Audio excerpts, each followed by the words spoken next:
जय हिंद फ्रेंड। मैं ऋतिक कुमार सिंह और आप देख रहे हैं JMPR एकेडमी। आज हम लोग कुछ क्वेश्चंस को करने वाले हैं जो बोर्ड के पॉइंट ऑफ व्यू से बहुत महत्वपूर्ण है, जिसे बिहार बोर्ड ने कई बार बिहार बोर्ड के एग्जाम में पूछा है। और यह चैप्टर नंबर 1 से रिलेटेड क्वेश्चन है। हम लोग लेसन बाय लेसन विभिन्न क्वेश्चनों को करते जाएंगे। जैसे जैसे चैप्टर में VVI क्वेश्चन आएंगे उस सभी क्वेश्चन को हम बारी बारी से करेंगे। तो आज हम लोग कुछ क्वेश्चन को करने वाले हैं। आइए देखते हैं। ये क्वेश्चन आपके पॉइंट ऑफ बिहार बोर्ड के एग्जाम के पॉइंट ऑफ व्यू से बहुत महत्वपूर्ण है। और ये क्वेश्चन जो है बिहार बोर्ड बार बार पूछे है, जिसमें से पहला क्वेश्चन है जो चैप्टर नंबर 1 से है कि प्रकाश का प्रकीर्णन किसे कहते हैं। ये क्वेश्चन बिहार बोर्ड ने कई बार पूछा है। कितने बार पूछा है? कई बार पूछा है। अर्थात इस क्वेश्चन से बिहार बोर्ड को बेहद लगाव है और हम इस लगाव को बिहार बोर्ड के इस लगाव को तोड़ने जा रहे हैं कि आइए आप क्वेश्चन पूछिए, हम लोग जवाब देंगे कि प्रकाश का प्रकीर्णन किसे कहते हैं। तो प्रकाश का प्रकीर्णन एक घटना है, समझ गए।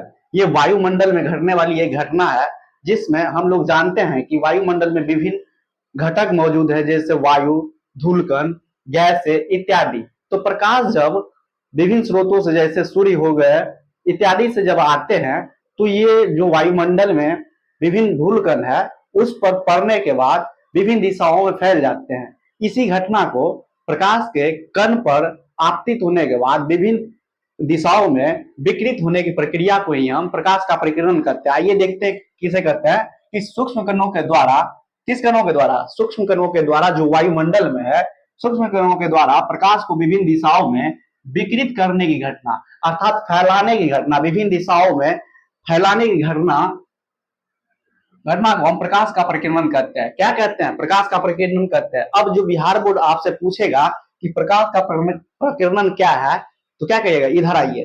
क्या कहिएगा? लाइए कॉपी पेन और हम लिख देते हैं। और ये आपको बता दें कि 2 नंबर के क्वेश्चन में पूछे जाते हैं, 2 नंबर वाला क्वेश्चन है।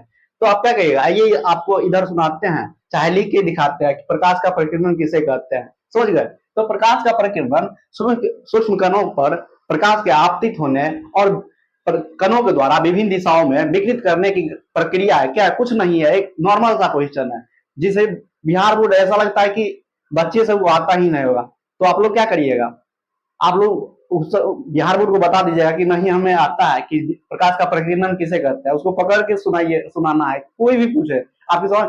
बहुत ऐसा भी होते हैं, बुजुर्ग लोग है, जब वो 10वां में होंगे तो भी पढ़े होंगे कि प्रकाश का प्रकीर्णन क्या है। तो आपसे पूछेंगे, आपको मतलब बुर्बक बनाने के लिए प्रकाश का प्रकीर्णन किसे कहते हैं, समझते होंगे कि नहीं पूछते हैं। तो उनको बताना है प्रकाश का प्रकीर्णन है क्या। तो क्या कहेंगे? सूक्ष्म कणों पर प्रकाश के आपतित होने और कणों के द्वारा उसको विभिन्न दिशाओं में फैलाने की घटना ही प्रकाश का प्रकीर्णन है।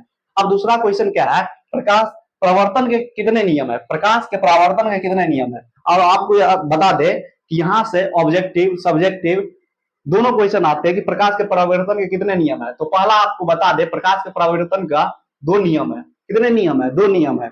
यहां से आपको एक ऑब्जेक्टिव ऑब्जेक्टिव पूछे जाते हैं कि प्रकाश के परावर्तन का कितने नियम है। तो आप लोग क्या कहिएगा? 2।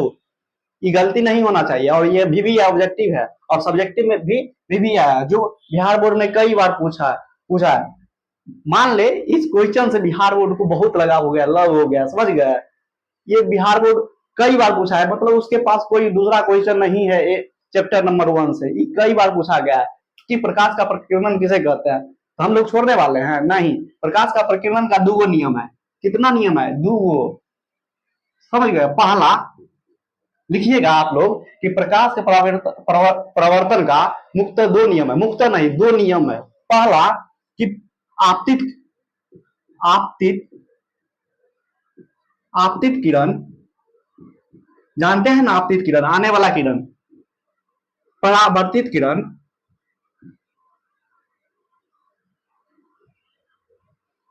परावर्तित किरण और आपतन बिंदु।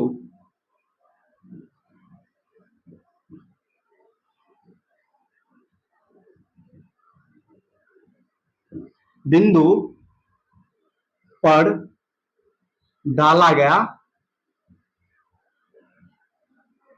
लंब क्या है? आपतित किरण, परावर्तित किरण और आपतन बिंदु पर डाला गया लंब, ये जो तीनों होते हैं, तीनों एक ही समतल पर होते हैं, एक ही समतल, एक ही समतल पर होते हैं। महाशय क्या होते हैं? पहला नियम क्या है इसका? परावर्तन के कितने नियम है? आपसे पूछा जाए कि परावर्तन के कितने नियम है, तो आप लोग क्या कहेंगे? महाशय परावर्तन के दो नियम है। कौन कौन? आपतित किरण, परावर्तित किरण और आपतन बिंदु पर डाला गया लंब, तीनों एक ही समतल पर होते हैं, मतलब एक ही समतल पर होते हैं, उसका सतह ऊपर नीचे नहीं होता या आगे पीछे नहीं होता है, वो एक ही समतल पर होते हैं। क्या होते हैं? एक ही समतल पर होते हैं। दिक्कत?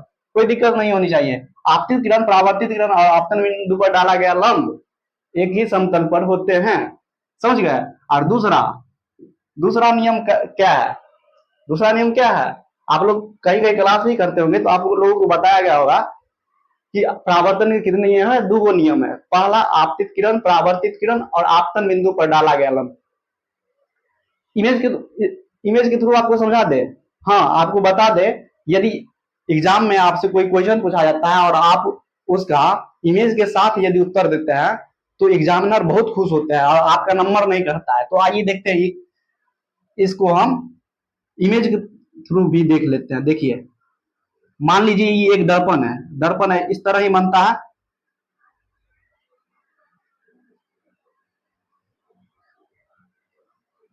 दर्पण है जी। तो इस पर एक हम किरण आपतित किए, मान लीजिए ये एक आपतित किरण है। अब टेढ़ा हो जाए तो अति नहीं करिएगा कि सर टेढ़ा, सर नहीं भाई, क्या है, हम सर नहीं है। तो ये आपतित किरण जो है, ये पहला आपतित किरण हो गया जो दर्पण पर आ रही है। और दूसरा, यहाँ जब दर्पण पर आपतित किरण आ रही है तो यहाँ एक बिंदु से देख रहे होंगे कि मिल रही है, तो इसी बिंदु को हम आपतन बिंदु कहते हैं। समझ गए?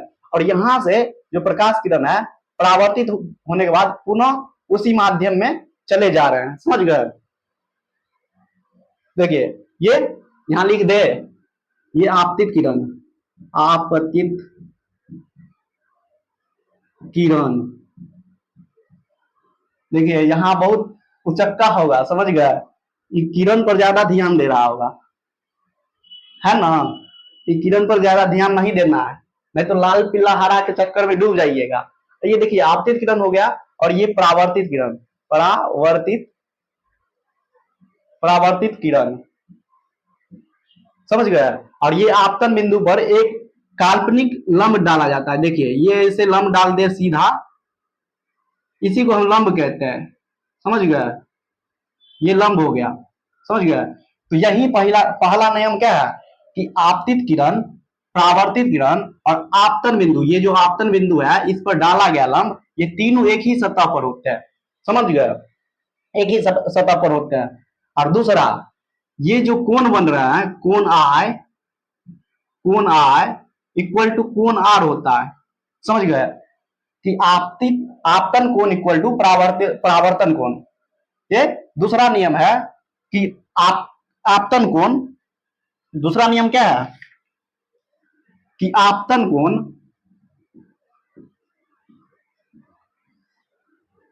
आपतन कोण इक्वल टू परावर्तन कोण।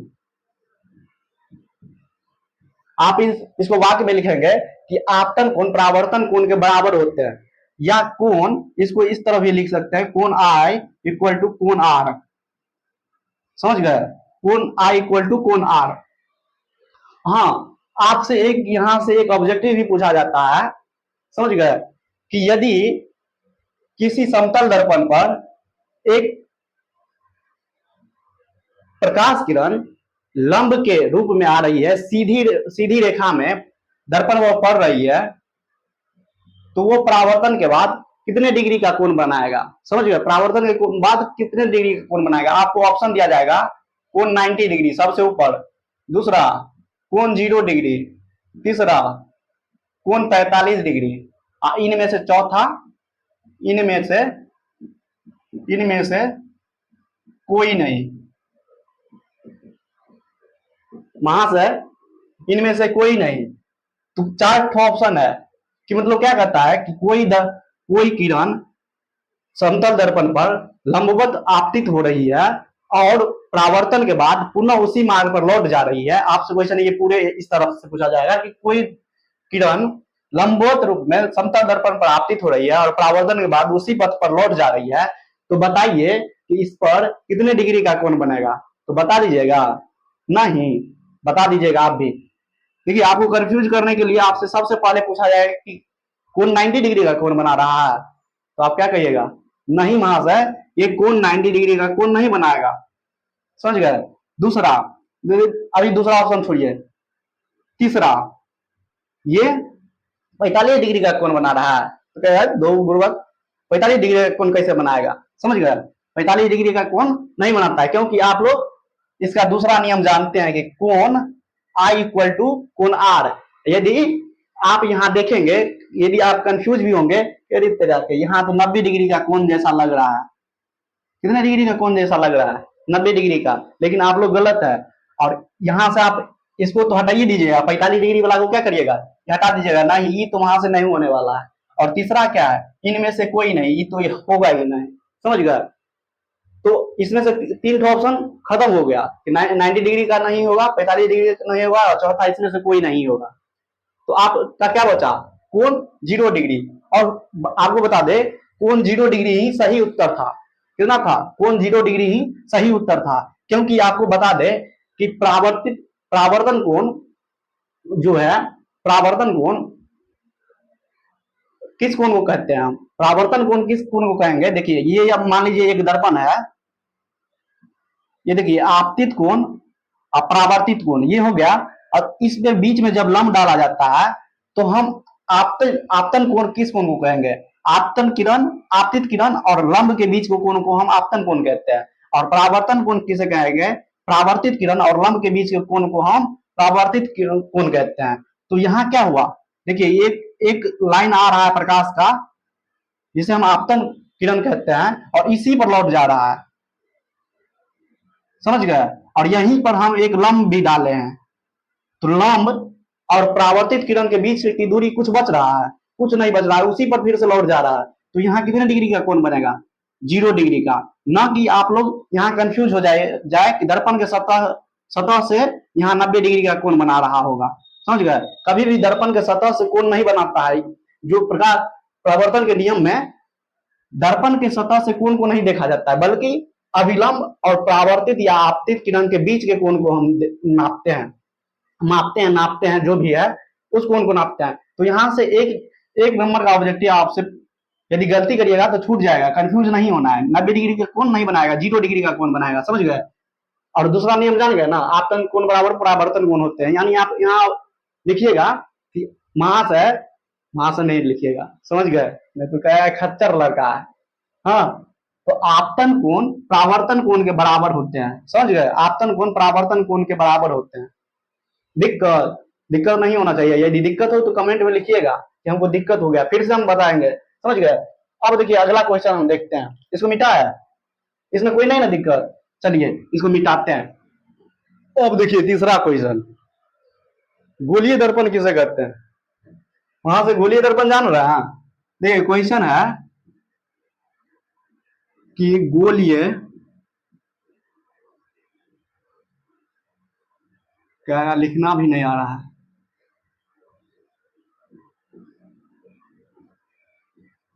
गोलीय दर्पण किसे कहते हैं। क्या है क्वेश्चन, गोलीय दर्पण किसे कहते हैं, पता है, नहीं बता रहे हैं ना, हम ही बताएंगे, दिक्कत नहीं करना है। समझ गए। अब बोर्ड वाले को अगली बार से चुप करा देना है, कल से हमसे पूछना नहीं क्वेश्चन, आज बता दे रहे हैं, समझ लो। नहीं समझ रहा है, अभी बता रहे हैं कि गोलीय दर्पण किसे कहते हैं, किसे कहते हैं गोलीय दर्पण। देखिए इसका आंसर हम करेंगे, क्या करेंगे आंसर,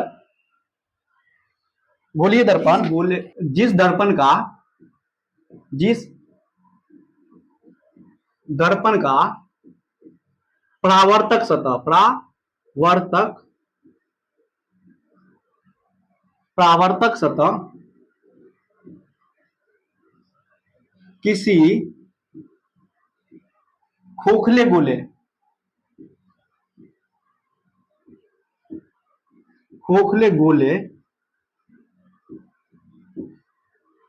क्या, जिस दर्पण का परावर्तक सतह किसी खोखले गोले का एक भाग होता है, क्या होता है, भाग होता है, उसे हम क्या कहते हैं, गोलीय दर्पण कहते हैं, गोलीय दर्पण कहते हैं। क्या कहते हैं, गोलीय दर्पण कहते हैं। क्या कहते हैं, आपसे यदि कोई पूछे कि गोलीय दर्पण किसे कहते हैं, तो आप क्या कहिएगा, जिस दर्पण का परावर्तक सतह जान रहे हैं, जहां से प्रकाश रिफ्लेक्ट हो रही है, जिस सतह पर, मान लीजिए ये कोई गोला है, गोला सही से बनाइए, ये मान लीजिए कोई गोला है, समझ गए। आपसे क्या कहा है, किसी खोखले गोले का एक भाग, इसको हम बीचों बीच काट दे रहे हैं, तो कैसा बनेगा, ऐसा बनेगा, एगो एगो ऐसा बनेगा, समझ गया। ये दोनों को मिलाएंगे तो ये गोला बन जाएगा, समझ गए। तो क्या करता है, जिस गोलीय दर्पण का परावर्तक सतह, या तो देखिए इस साइड से परावर्तित कर रहा होगा, परावर्तन कर रहा होगा, तो इस साइड रंगा हुआ भाग होगा, समझ गए। नहीं, इस साइड से परावर्तन कर रहा होगा तो इस साइड रंगा हुआ होगा। क्या कहता है, जिस गोलीय दर्पण का एक सतह, जिस गोलीय दर्पण का परावर्तक सतह या तो इस साइड से परावर्तन करे या तो इस साइड से, सतह किसी खोखले गोले का एक भाग, यदि दोनों साइड से करेगा तो ये परावर्तन नहीं करेगा, समझ गए। यदि दोनों सतह यदि या तो रंग नहीं रंगा हो या दोनों साइड से रंग दे तो प्रकाश का परावर्तन नहीं करेगा, समझ गए। तो ये दर्पण इसको बनाना है, तो एक साइड रंगना है, एक साइड इसको स्मूथ रखना है, परावर्तक सतह बना के रखना है, समझ गए। खोखले गोले का एक भाग होता है, उसे हम गोलीय दर्पण कहेंगे, समझ गए। क्या कहेंगे, गोलीय दर्पण कहेंगे। अब देखिए यहाँ पर तो दूगो बन गया, एगो अंदर से परावर्तन कर रहा है, तो एगो बाहर से परावर्तन कर रहा है। तो ये दोनों दर्पण को हम क्या कहेंगे, इस दर्पण को क्या कहेंगे और इस दर्पण को क्या कहेंगे। तो इस पर भी एक क्वेश्चन पूछता है बिहार बोर्ड कि अवतल दर्पण और उत्तल दर्पण क्या है, समझ गए। अवतल दर्पण और उत्तल दर्पण क्या है, हम सभी चीज को बताएंगे, आप थोड़ा धैर्य रखिए कि आप उत्तल दर्पण और इसमें कोई दिक्कत। और आपको बता दें कि ये गोलीय दर्पण वाला क्वेश्चन बहुत बार बिहार बोर्ड पूछा है, कितने बार पूछा है, बहुत बार पूछा है कि गोलीय दर्पण किसे कहते हैं। तो गोलीय दर्पण हम वैसे दर्पण को कहते हैं जिसका एक भाग, जिसका परावर्तक सतह किसी खोखले गोले का एक भाग होता है, समझ गए, जहां से प्रकाश का परावर्तन होता है। तो अब क्वेश्चन दूसरा कि हम उत्तल दर्पण किसे कहते हैं, अवतल दर्पण किसे कहते हैं, ये मिटा है क्वेश्चन अवतल। अब हाँ, आपसे ये भी पूछ सकता है कि गोलीय दर्पण के कितने प्रकार होते हैं, तो पहले ही बता दिए हैं कि दो प्रकार के हो सकते हैं। ये जो गोलीय दर्पण है ये दो प्रकार के होते हैं, पहला अवतल और दूसरा उत्तल, अवतल और उत्तल, समझ गए। ये दो प्रकार के होते हैं। यहां से ऑब्जेक्टिव भी पूछ सकते हैं कि गोलीय दर्पण कितने प्रकार के होते हैं, आप क्या कहिएगा, दो प्रकार के होते हैं, समझ गए। क्या प्रकार के होते हैं, दो प्रकार के होते हैं, अवतल दर्पण और उत्तल दर्पण। तो अवतल दर्पण हम किसे कहेंगे, पता है, नहीं, तो आइए ना बताते हैं कि अवतल दर्पण, देखिए अवतल दर्पण किसे कहते हैं, क्वेश्चन है, और ये VVI क्वेश्चन है, क्वेश्चन है अवतल, अवतल दर्पण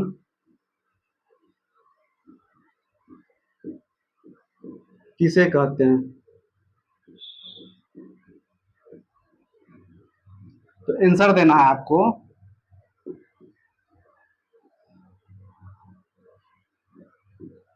जिस गोलीय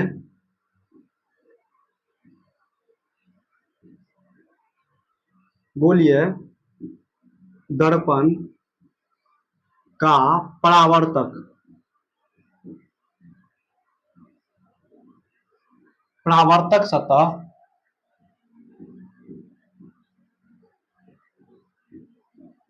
का जिस गोलीय दर्पण का परावर्तक सतह का बीच वाला भाग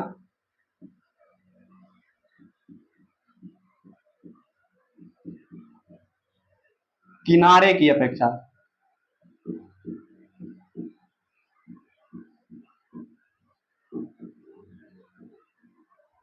बीच वाला भाग किनारे की अपेक्षा धसा हो क्या कहेंगे, धसा हो अवतल दर्पण कहलाते हैं।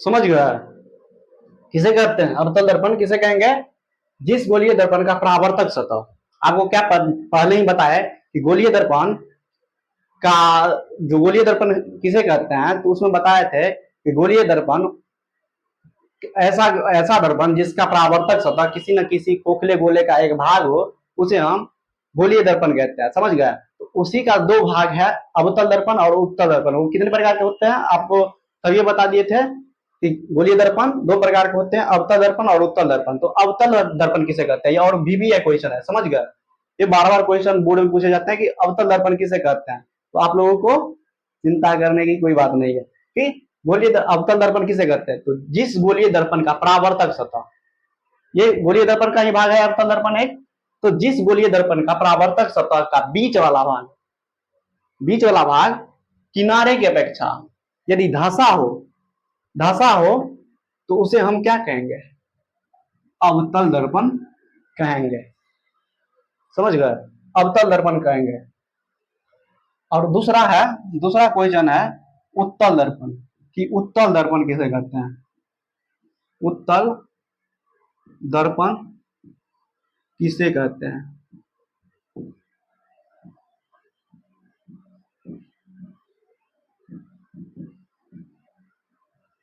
तो इसी के उल्टा होगा कि जिस गोलीय दर्पण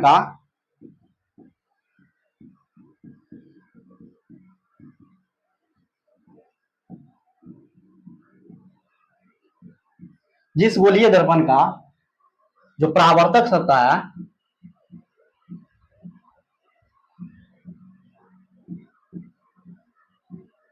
जिस गोलीय दर्पण का परावर्तक सतह का का बीच वाला भाग किनारे की अपेक्षा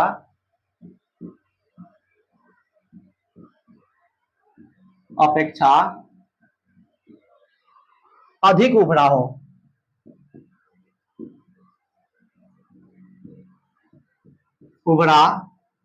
हो उसे उत्तल दर्पण कहते हैं।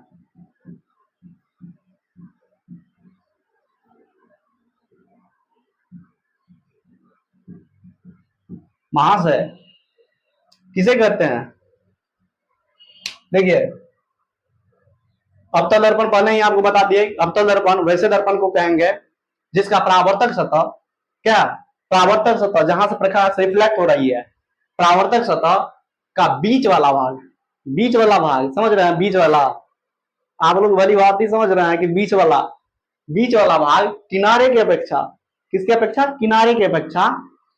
किनारे की अपेक्षा धसा हो, अधिक धसा हो। समझ गए, अधिक धसा हो, क्या कहेंगे, अवतल दर्पण कहेंगे। इमेज दे दे, देखिए इमेज दे दे रहा, देखिए ये हो गया, मान लीजिए इसको इस साइड से रंग दे रहा है,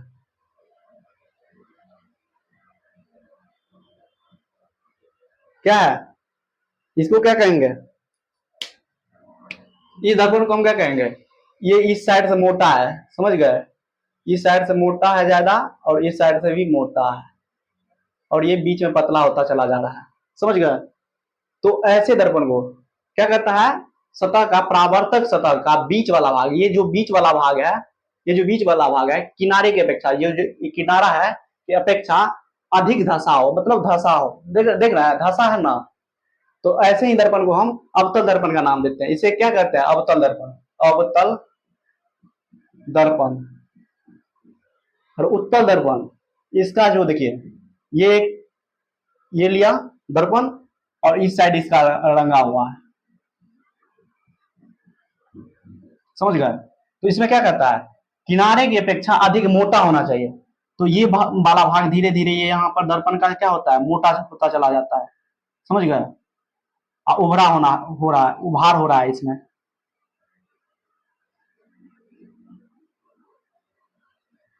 समझ गए? ये रहा। तो ऐसे दर्पण को हम उत्तल दर्पण का नाम देते हैं। क्या देते हैं? उत्तल दर्पण। वहां से कोई दिक्कत? दिक्कत ये दोनों में पूछेगा अवतल दर्पण किसे कहते हैं? तो अब क्या करना है? उसको पकड़ना है, समझ गए? उसको क्या करना है? पकड़ना।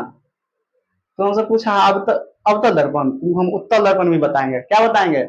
उत्तल दर्पण भी बताएंगे तुमको, रुको तू पहले कि अवतल दर्पण किसे कहते हैं। उसको सबसे पहले बताना है कि जिस गोलीय दर्पण का परावर्तक सतह का बीच वाला भाग, जो बीच वाला भाग होते हैं किनारे की अपेक्षा अधिक धसा है, धसने का मतलब पतला है, समझ गए?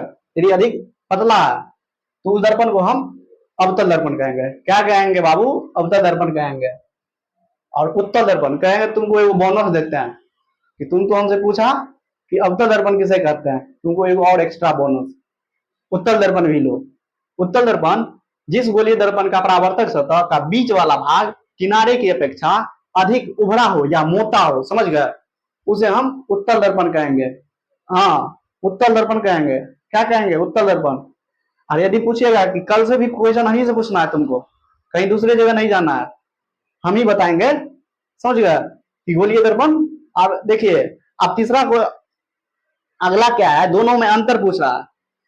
देखिए अंतर को हम अगले वीडियो में बताएंगे क्योंकि वीडियो लंबा हो रहा है। तो अगला जो भी क्वेश्चन है अध्याय 1 से रिलेटेड, किससे? अध्याय 1 से रिलेटेड जो भी क्वेश्चन है, वीवीआई क्वेश्चन है, चाहे अधिक उपयोगी क्वेश्चन है आप लोगों के लिए, उसको हम करेंगे, समझ गए? आप लोग से भी करवाएंगे। और आपसे एक निवेदन है कि जो भी आपको क्वेश्चन ऐसा लगता है कि ये इंपॉर्टेंट है हमारे लिए, वो आप लोग कमेंट बॉक्स में जरूर लिख दे कि अगले दिन हम उस क्वेश्चन को देखें और करवा दे आप लोगों को, समझ गए? तो यहां तक आप लोग समझ गए उत्तल दर्पण किसे कहते हैं, अवतल दर्पण किसे कहते हैं, गोलीय दर्पण किसे कहते हैं, या प्रकाश का परावर्तन का क्या नियम है, कितने नियम है, प्रकाश का प्रकीर्णन क्या है। इस सभी क्वेश्चन को आज हम लोग देखे हैं। आशा करते हैं कि आप लोगों को बहुत अच्छा लगा होगा, और यदि अच्छा लगा होगा तो जरूर कमेंट बॉक्स में लिखिएगा। तब तक के लिए जय हिंद, जय भारत।